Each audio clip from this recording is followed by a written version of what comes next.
Municipal ఎన్నికల్లో గెలుపు తమదే అన్నారు సీఎం రేవంత్. పార్టీ సింబల్పై ఎన్నికలు జరుగుతుండటంతో నేతలు ఛాలెంజ్గా తీసుకోవాలన్నారు. గాంధీభవన్లో పార్టీ నేతలతో సమావేశమైన రేవంత్ ప్రచారం, అభ్యర్థులకు బీఫామ్, రెబెల్ సమస్యపై దిశానిర్దేశం చేశారు. ఈ నెల 4 నుంచి జిల్లాల్లో పర్యటించనున్నట్లు తెలిపారు. మున్సిపల్ ఎన్నికలపై స్పెషల్ ఫోకస్ చేశారు సీఎం రేవంత్. భారీ మెజార్టీతో విజయం సాధించేలా పార్టీ నేతలను సమాయత్తం చేస్తున్నారు. విదేశీ పర్యటన ముగించుకొని ఉదయం హైదరాబాద్ చేరుకున్న రేవంత్ గాంధీ భవన్ లో ఎన్నికలపై వరుస సమావేశాలు నిర్వహించారు.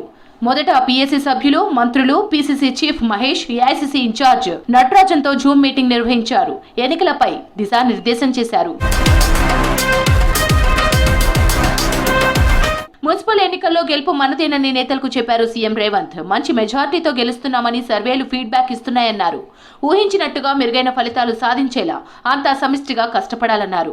పార్టీ సింబలపై ఎన్నికలు జరుగుతుండటంతో ఛాలెంజ్గా తీసుకోవాలని సూచించారు. ప్రభుత్వ అభివృద్ధి, సంక్షేమ పథకాలపై విస్తృత ప్రచారం చేయాలని, సమన్వయంతో మెజార్టీ మున్సిపాలిటీలు కైవసం చేసుకోవాలని సూచించారు. అర్బన్ ఓటర్లను ఆకట్టుకునేలా ప్రతి అభ్యర్థి లోకల్ మేనిఫెస్టో రెడీ చేసుకోవాలన్నారు సీఎం. రెబల్స్ లేకుండా జాగ్రత్త పడాలని చెప్పారు. పార్టీ కోసం పనిచేసిన వాళ్ళకే బీఫామ్లు ఇవ్వాలని, టికెట్ రాని బలమైన నాయకులకు కార్పొరేషన్ పదవుల్లో అవకాశం ఇద్దామని చెప్పారు. బీఫామ్ వచ్చిన అభ్యర్థులను గెలిపించుకునే బాధ్యత వారిని రిఫర్ చేసిన స్థానిక నేతలదేనని స్పష్టం చేశారు. మీటింగ్ లో బీసీ కోటాపై ప్రస్తావించారు నేతలు. రాహుల్ గాంధీ ఇచ్చిన మాట ప్రకారం బీసీలకు రిజర్వేషన్ ఇచ్చేలా కేంద్రంపై ఒత్తిడి పెంచాలని కోరారు.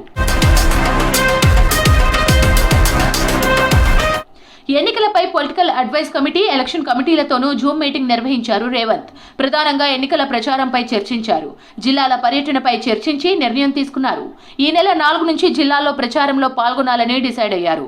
4న నల్గొండ జిల్లా మిర్యాలగూడ బహిరంగ సభకు అటెండ్ కానున్నారు రేవంత్.